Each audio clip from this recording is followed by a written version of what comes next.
kugira mu buzima bumeze neza by'akararuhore. Ibi byose byazanywe n'icyaha. Imana imaze kugira amasezerano ibaha Edeni ati mufatire iyitongo murifate neza muririme murigirire neza, icyo ndababujije gusa nukugira ikicamwa. Murazi ko basamaye.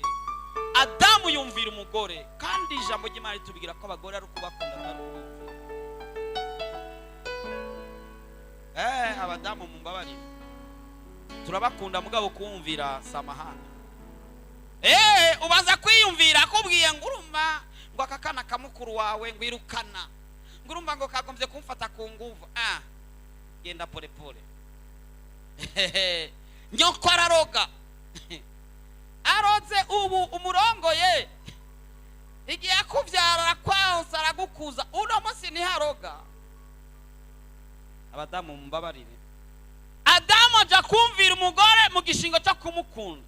Imana nayo kuba yari imaze gushiraho amasezerano. Imana ni Imana ishiraho isezerano kandi nihirenga isezerano yasezeranye. Byari bigiye kandi ntabwo yari kubikora ngo ikiza ngo iseruke ibwire ngo Adamu ngo we nakubwiye ntugitunda, reka bijya Satani ababwiye cyangwa inzoka ibabwiye ntimubikore. Yari yamaze guheza, yaramaze kubabwira ati ntukore ngaha. Ari nk'umuntu agenda gusambana akavuga ngo Mana ngo utashaka ko nsambana, ngurumva ngo ucukore igitangaza ngo bigende uko. Yaravuze ko gusambana ari icyaha, byaraheze. Nta Mana izoza ngo ngo stop apapo. Byaraheze, yaravuze, yarahejeje. Bwana saide sana. Iryo sezerano ryononekaye, abantu baza kuba abanyabyaha. Imana igiranira isezerano n'umuntu yitwa Nowa. Izo nkuru zose murazizi twaravyize. Agira nawe irindi sezerano, avuga ati mu bantu bose mbona nshimye Nowa, amugirira neza. Mugabo kandi kubw'ibyaha by'abana b'abantu Imana iricuza impamvu yaremeye umuntu. Hari abantu bazi kuvurugana kugeza Imana yicuza impamvu yaremeye umuntu. Imana irabica bose uretse Nowa n'umugore n'abana. Imaze kubica n'amazi ibona ibiziga ingana ari byinshi, Imana iravuga ati urumva nakunda umwana w'umuntu mugabo ubwo sizosubira kubicisha amazi. Oya vraiment nivyo harabaho ibintu by'ibihuhusi ukaza wumva aha naka hapfuye abantu 25 mugabo ntizosubira kwica abantu bose bisi yose ngo isigaze umuntu umwe n'amazi. Oya, ikivuga ati ndirahiye shizeho umunyu w'amazi, ikirema ikindi kintu gishasha kitahahora cyitwa umunyu w'amazi, ikishiraho umunyu w'amazi. N'ubu wamamubona igihe imvura igomba kugumuka umunyu w'amazi ucuza ukitambika ati gende ngaha kugira ngo ntugire ibintu bibi sana. Ikintu abantu batazi, ibintu byose Imana yaremye, ibintu byose Imana yaremye birafise ubwenge kandi biriho. Kubaho muracumva, biri vivant, biriho. Umunyu w'amazi urashobora kubwira ukumva. Ibiti biriho, urupfu ruriho, rurahari, n'ikintu kibaho. Ibuka ko tuzorubwira ati warupfuwe uruboyi bwawe ruri hehe. Kandi urupfu si Satani, kandi Satani si urupfu. Ibuka ko Yesu yavuze ko yatsinze rupfu na kuzimu. Ni ibintu bibiri bibaho, biriho n'ubu. Kandi Imana yabihaye ububasha, yahaye ububasha urupfu. Kuzimu yarayikuyeho, yarayatse Satani, ariko rupfu rurahari.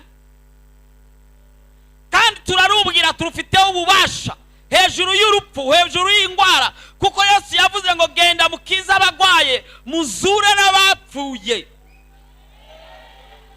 Dufise ububasha bwo kubwira urupfu ati rekura. Murabyumva? Dufise ububasha bwo kubwira urupfu ati rekura. Ni wabona umuntu bagiye guhamba ukumva mwemu ariko aragusunika, babwira ati stop. Chubabaza ati yitwa, babwira ati yitwa Jean, hari Jean ngaha. Janine basi. Hari Janine ari ngaha? Nta Janine. Tuhamagara ati Janine sohoka, kuko dufise ububasha. Natasohoka kikausha nta ngorane wewe kizima uba wamuhamagaye. None ikosa ni ryawe. None wewe kuhamagara Imana ikazura, nitashaka kuzura problem iri he? Kuko abantu bapfa uburyo bubiri. Hari abapfa bicwa n'abantu, hari n'abapfa bapfuye kubera hageze. Sivyo none? Hari abicwa n'abantu bakabajana kubarimisha, bakabajana kuba nibiki. Bajya babura bahamagara bakaza, bobo nta kuharira. Bararesista, ukashobora gusenga isaha yose nturekure. Amasaha abiri nturekure. Ugaje ku masaha no kabona biranse, cumenya ko uyo wewe yapfuye ku mugambi w'Imana. Ariko wapfuye ku mugambi w'abantu ategerezwa kuza, ko turafise ububasha. Mugabo bivana n'ijambo ingene ringana muri wewe. Ikitavuzwe cyo murakizi n'abarozi na petit joueur abana cyane. Haleluya. Umunsi muzokoranya abarozi nka 20 cyangwa utangaze ku radio ati hari nama abarozi bazoze bazahanaka, ucu babwira ati ndoga ndi ngaha. Haleluya. Bivana n'ijambo aho rigeze, babwira ati ndoga ndi ngaha. Bazoroga bazonanirwa kandi bazocakuye ati tujane gusenga.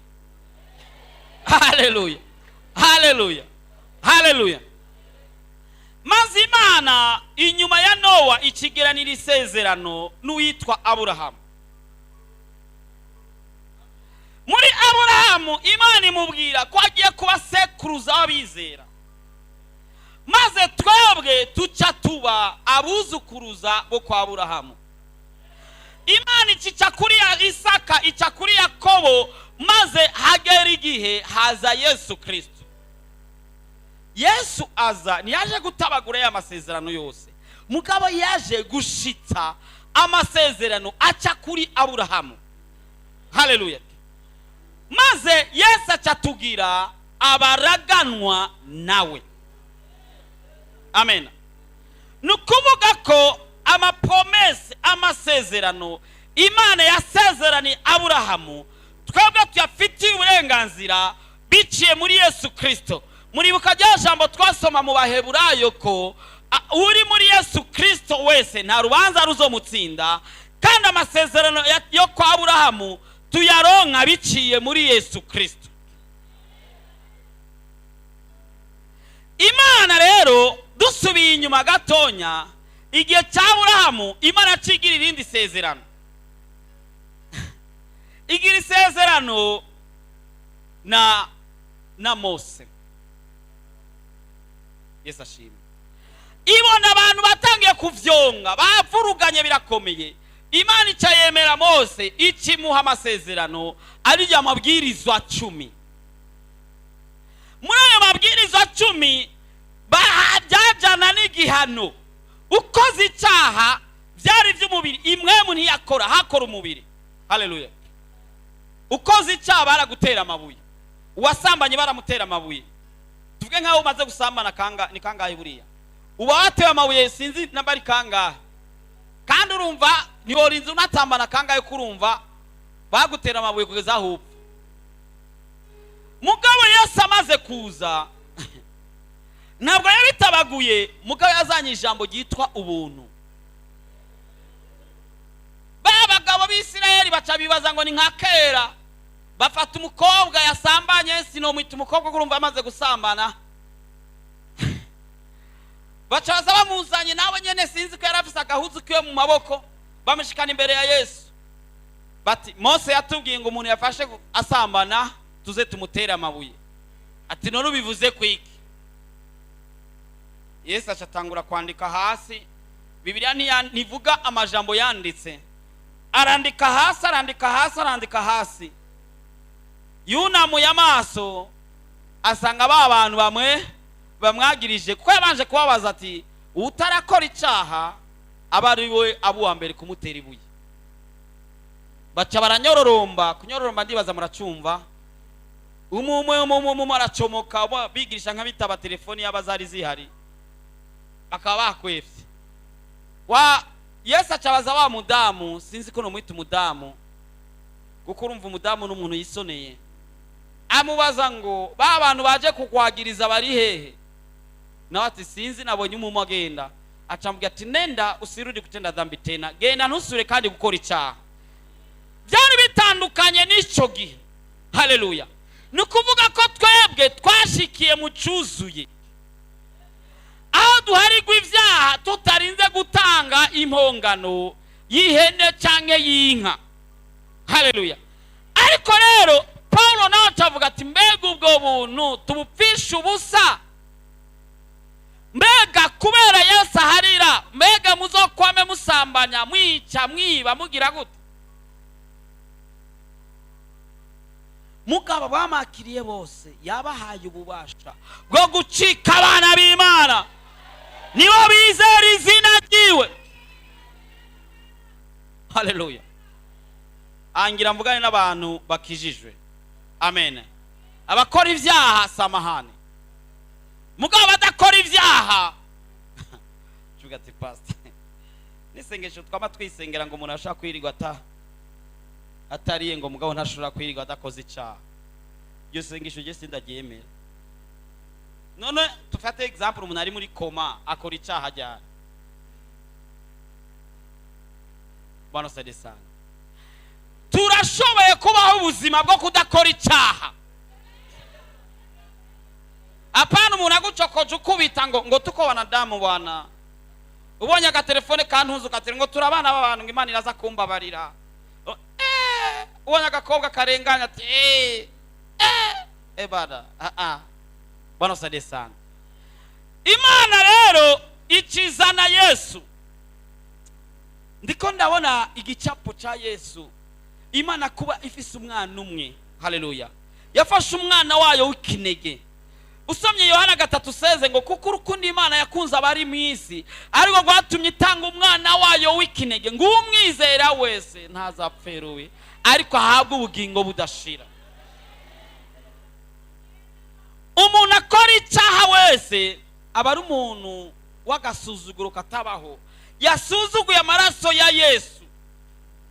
Urazi Yesu kuba yemeye guheba ibyiza byose. Dufata akarorero, ufise umwana umwe w'umuhungu w'ikinege, ukaba wo mutanga kuja gusova abantu nka 20 bogonzwe n'imodoka, ukacuvuga ati ako imodoka yogonga aba bantu 20 reka igonga kagahungu kanje, hama nihera kukagonga je nzoca ndamutora ndamusanasane ndamuvuza asubire kandi muri eta yararimo.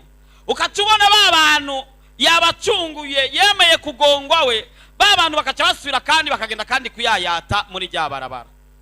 Byo kunezera. Mbega ni baba basuzuguye ivyo wakoze. Umuntu wese akora icyaha, ijambo ry'Imana birivuga ngo ni wa mubi, kandi abafise agasuzuguro katabaho wasuzuguye amaraso ya Yesu.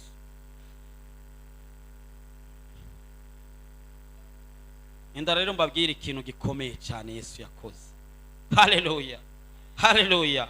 Haleluya. Kiri mu inyungu yo kubika ijambo ry'Imana muri wowe. Some ubutumwa bwiza uko bwanditswe na Yohana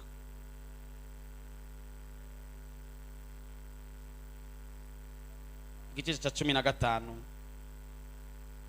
Munyemerere turondere umusomyi adusomere guhera ku murongo wa mbere gushika ku w'indwi.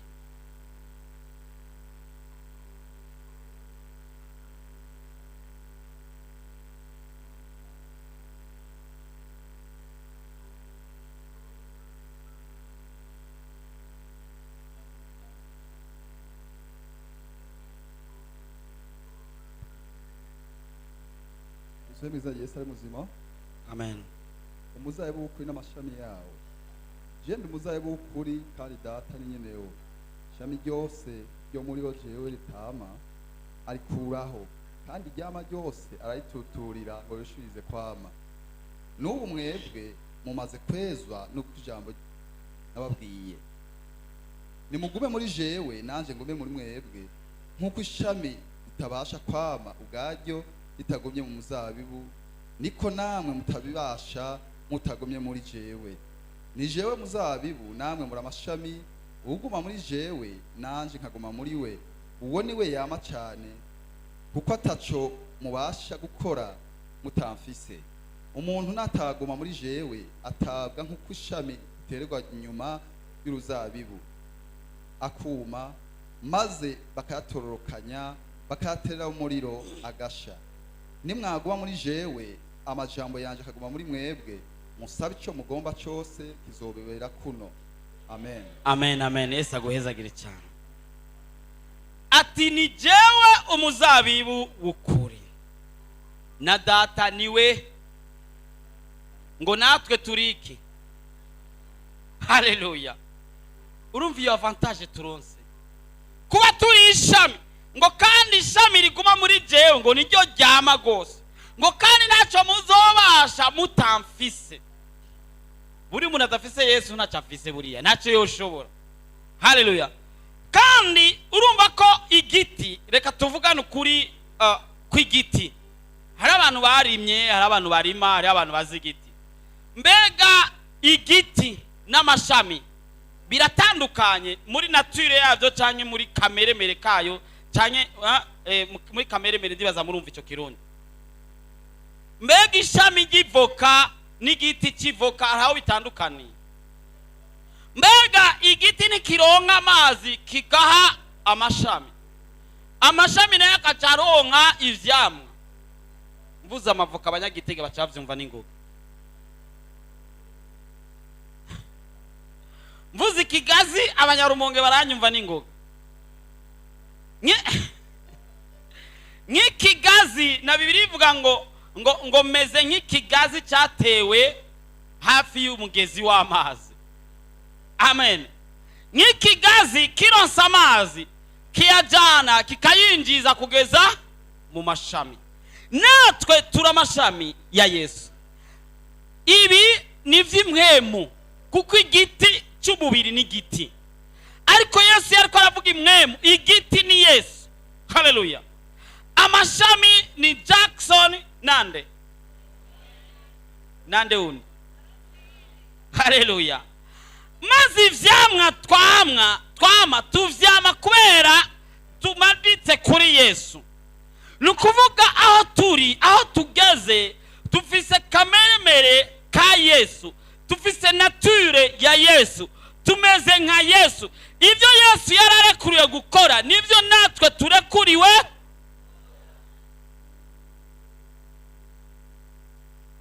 Yesu aturusha kubera vyibushe. Urabona uruti gogo ruravyibushe, mugabo ishami ugasanga ni kembamba.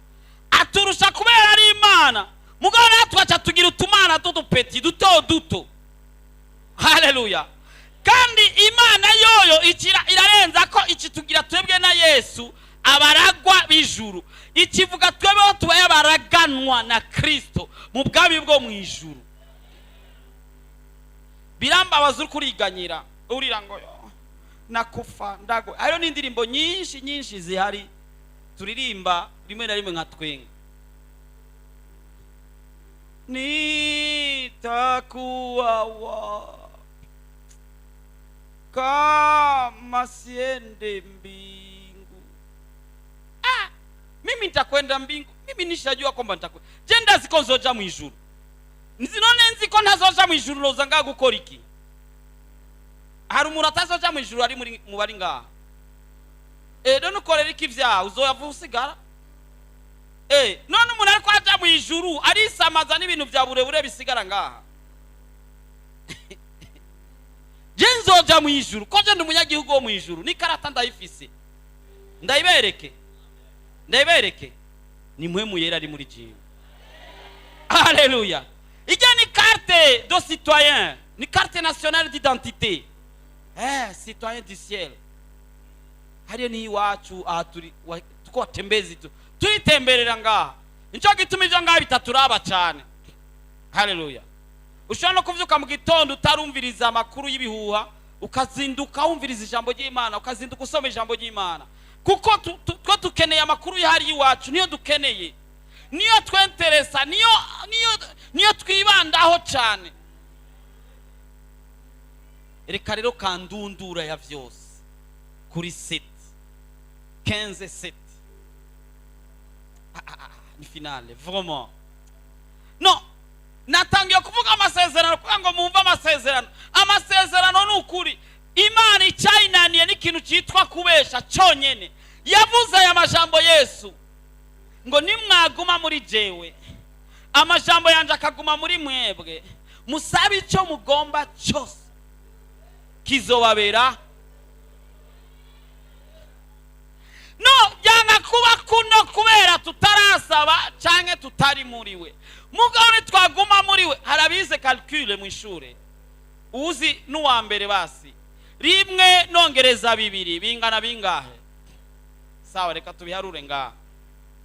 Nimwaguma muri jewe plus amajambo yanje akaguma muri mwebwe egala, musabe icyo mugomba cyose kizobabera kuno. No, nimuravyumva. Nimwaguma muri Yesu amajambo yiwe akaguma muri twebwe, muri ya mpemu yacu, dusabe icyo tugomba. Nuko utaravyumva cyose urazi cyari cyo cyose. Nawe usaba inzu ya etage cyose, nawe usaba umugabo w'umuzungu cyose, nawe usaba ko yasida yokira cyose kizobabera kuno. Yesu abwira Mariya na Marita ati sinakubwiye nti niwizera, nkeneye ko wizera gusa. Uno munsi ndi sûr et certain que ndazi neza kandi nakekeranya ko abafise ingwara no musi bataha bakize. Abakeneye abagabo uno munsi barara barose, abakeneye amazu uno munsi biza kuguruka, abakeneye za promotion uno munsi biza kuba. Uno munsi ni umunsi udasanzwe, arahombye umuntu atahonyoye hano hantu. Ngo nimwaguma muri jewe plus amajambo yanje akaguma muri mwebwe egala, musabe icyo mugomba cyose kizobabera kuno. Kandi bivana n'ubivuze.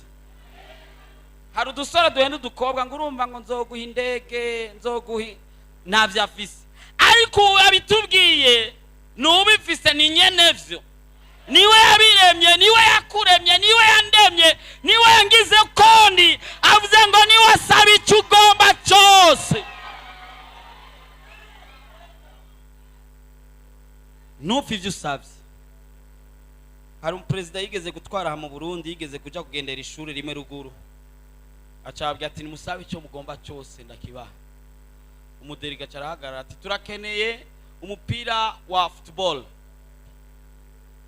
Uwo ari kusaba na directeur yari kuguha president, bari gutuma basaba ibintu bikomakomeye, imiduga canke babubakira ama etage kuri iyo shure canke n'ibindi.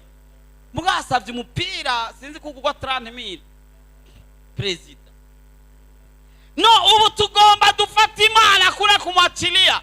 Umuntu wese azi ko yabitse ijambo ry'Imana muri we, uno mwanya tugomba dutangure kwinjira muri Kanani yacu, tugira dutangure kuba muri Kanani yacu. Harabize calcule abashaka kuba afise niveau guhera mu wa mbere primaire. Nimwaguma muri jewe plus amajambo yanje akaguma muri mwebwe, ni bibiri. Habuzemo kimwe ijya egale, ijya nyishu ntibakiriyo, sivyo? None tagize kimwe kongereza bibiri egale bitatu, ukacuvuga kimwe kongereza ugize ikindi si bitatu. Ongo kweli. Nimwaguma muri Yesu rero amajambo y'Imana akaguma indani. Hani turagira aho tuyaso akaguma indani yuzuye. Uzi je nasanze abaganga buri abarisumbuwa gukora imiti. Hari umuti witwa traitement yitwa la parole, ijambo. Ugwaye iki ukacurondera cure ijanye nico. Haleluya. Tuvuge ukeneye nka promotion, wabitse ijambo ry'Imana muri yo, ucurondera ijambo ryanditse ngo nkura ku cyavu, nkura ku mukungugu nkicarikana n'abahambaye. Iryo jambo karibika rikaguma muri wowe, kaguma risubiramo. Mana wewe uricarikana n'abahambaye. Haleluya. ikintu cyose ukeneye amafaranga ucuvuga tuhora no mungere wanje sinzoke icyo ukeneye cyose, ukeneye agahuzu ukavusoma rya jambo rivuga ngo Imana ngo yambika imisozi, ukeneye njye ukavuga rya jambo ryo muri Luka Yesu arisha n'inyoni, hageze umwanya wo gusaba Yesu ukacabibuka rya jambo Yesu yabwira abigishwa ngo mbega umwana yo gusaba umukate ukamuha ibuye, mbega yo gusaba ifi ukamuha inzoka, mbega ko muri babi mukaha abana banyu byiza, mbega jewe data wo mu ijuru sinzoha ibyiza abangamburukira. Kubera iki wasaba Imana umugabo w'umuzungu akaguha umurundi yahongotse amenyo? Ibyo bibaho? Wasaba Imana inzu ya briquette ikakiguha y'ibyatsi guhera hasi kugeza hejuru kakanyabugoro? Bibaho? No, bivana no kwizera kwawe. Hari abantu bafite kwizera ngo urumva ngo achane kifanya takataka ngo naho no tuba munsi ngo kizima nzoje mu ijuru, saho uzoja mu ijuru wake nyine nanje nzoja mu ijuru nabayeho neza.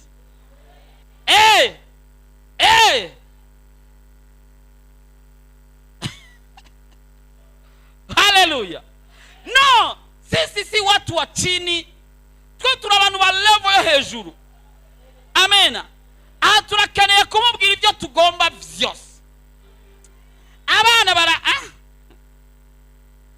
je nkifise umwana wa mbere kakiri gatonya, nahora niyumvira nti azogera ryari umwana nshitse muhira cyambye ati daddy nzaniriki, canke ngiye ambwira ati daddy nzaniriki. Urumva urazi umwana gusabye ko kuryohera, mugabo babaye batatu harige bahagurukira icyari bati je nkeneye iki, undi nkeneye iki, undi nkeneye iki. Naho utabu yafise hafi upfa utuma uja kuyarondera kubera byavuzwe n'umwana wawe. Bongo kweli avuga ati nkeneye amata, uzana amata nyene, nuzana inuzenya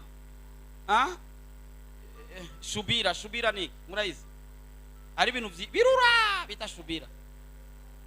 Agusabye icyayi nuzana uzana icyayi kandi cy'amata ugishoboye kukirongo. Amen. Natwe dusaba ushoboye kubirongo. None twisumburiye iki? No, ibuka namwe mukira abana ubwiye papa, kiretse ba papa ba ruguru ndibaza sinzi ingene bameze, abibujumbura ndabazi kwera niho navuki canke niho nakuri. Mugabo ba ruguru sinzi ko bigenda gucyo. Mugabo ngaho urazi ko umwana avuze arize gatonya koreka amafiriti. Umukoza kubitigwa gukaranga amafiriti. Ongo kweli. Arango tengo ngamagi. Tenga mata ikivuguto. Hallelujah. Utundi twanugasanga nitugira na apeti mukujya utangura kuzura busamaza ngo asama rabo modoka irarenganye ukacuterera ngo ngo arariye ngo bravo. Niko Imana itugira. Irakeneye ko tuyibwira ngo Mana ndakeneye Imana ati umwana wanje yo akira, Mana ndakeneye ikibondo canje akira. Hallelujah. Hallelujah. Imana ni nziza. Undi muntu yagiye gusigurira abantu abwira ngo Imana ngo ni papa, abantu uyo muntu acarashavura. Ngurazi papa wiwanje bibi yankoreye, umbwira ko Imana nayo ari papa. Urumva umuntu yiyumvira kuri se ingene yahora mukubita, ingene se anywa inzoga boregwa. Imana irarengeye papa. Hallelujah.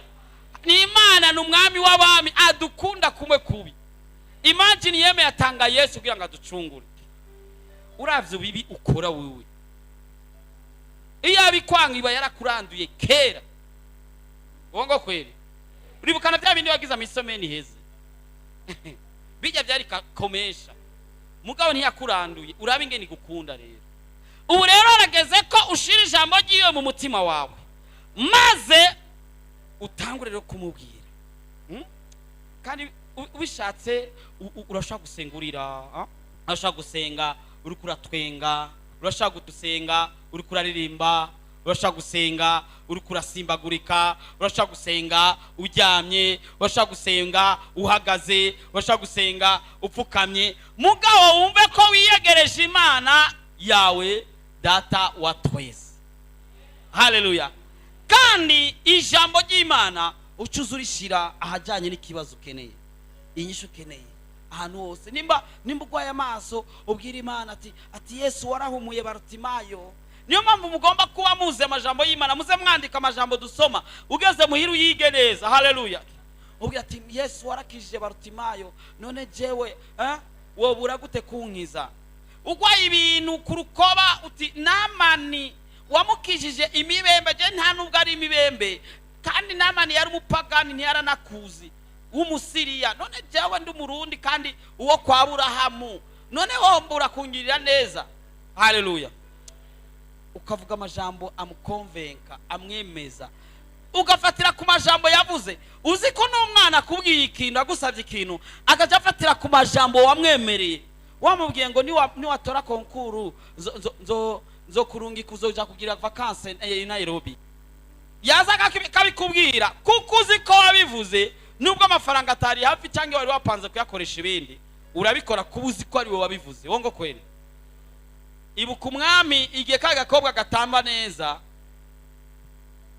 kubera amaze kubivuga imbere y'abantu ngo uyu mukobwa ngo nansaba icyagomba cyose ndakimuha, acaja gusaba umutwe wa Yohana. Umwami nawe ntiyashaka ko Yohana apfa, acapfa kwemera kubera yaramaze kubivuga. Imana nayo imaze kudusezerana amasezerano menshi, ufatira kuri aya masezerano Imana yaduhaye biciye muri Yesu Kristo. Haleluya. Uco winjira mu isengesho. Amena. Kandi ni waheza isengesho, mpava nsengera abagwaye umugera baraza gukira. Amena. Abagwaye ingwara yose mubabeshe ngo ntikira, nta ngwara idakira. Bo mugabo ku bumenyi bwabo bageza ngaho nyene ngo ntikira, mugabo ku bumenyi bw'ijuru nta ngwara nimwe idakira. N'uwapfuye arazuka. N'amagufa ya Elisa murazi ko yazuye umuntu, amagufa ya Elisa yazuye umuntu. Nibwo bushobozi bwa buri mu bakozi b'Imana. Haleluya. Haleluya. Amena. Ndaza kubakorako. Amena. Ubushobozi bwa mu bukozi bw'Imana. Elisa yarafise ubushobozi kugeza n'igihe yapfa n'igufa giwe. Muravyibuka, sinzi ko murahasoma. Abantu bari bagiye guhamba, bazabona igitero kiraje c'Abasiriya baje kubatera. Israeli na Syria bakunda kugwana kenshi. Bacafata imayiti bacabayita aho nyene ku makaburi bari bageze ku mpanda yaho hantu. Bataye imayiti cyangwa ikiziga kigwa kwigufa rya Elisa. Nyamayiti kiravyuka, izibona abantu b'Abasiriya bakora biruka ko nayo kiriruka inyuma y'abandi bari bagiye guhamba. Nabo baratemeje ati imayiti yaradukurikiye, n'abarongereza. Inkomezi zari muri Elisa. Umukozi w'Imana agira inkomezi zidasanzwe. Amen. Contacte n'umukozi w'Imana habari inkomezi zidasanzwe. Uno munsi ndaza kubakora ku muntu wese agwaye ingwari yariyo yose, wibaza ko yananiranye, uno munsi utahukiza. Hakuna jambo ambalo linaweza mshinda Yesu. Ni musabe muzohabwa, murondere muzoronka, nimuguruze muzokugururirwa. Nimwaguma muri jewe plus amajambo yanje akaguma muri mwebwe egal, ivyo musaba byose bizabera kuno. Uduhaguruke dusenge. Amena. Amena. Amena. Hapa tunataka kumkamata Mungu, tugira tumufate, hatumwachili, kandi ukoresha ayo majambo nyene uziyanditse. Amena. Ariko ngira mbanza sengera umuntu, nimba hari umuntu atari bwa mwakire Yesu Kristo umwami n'umukiza w'ubugingo bwiwe, kuko ibyo ntabwo byo kuraba wewe utaramwakira, biraba bamwakiriye baciye baba ishami kuri wa muzabibu, kuri wa muzabibu, kuri wa muzabibu, kuri wa muzabibu.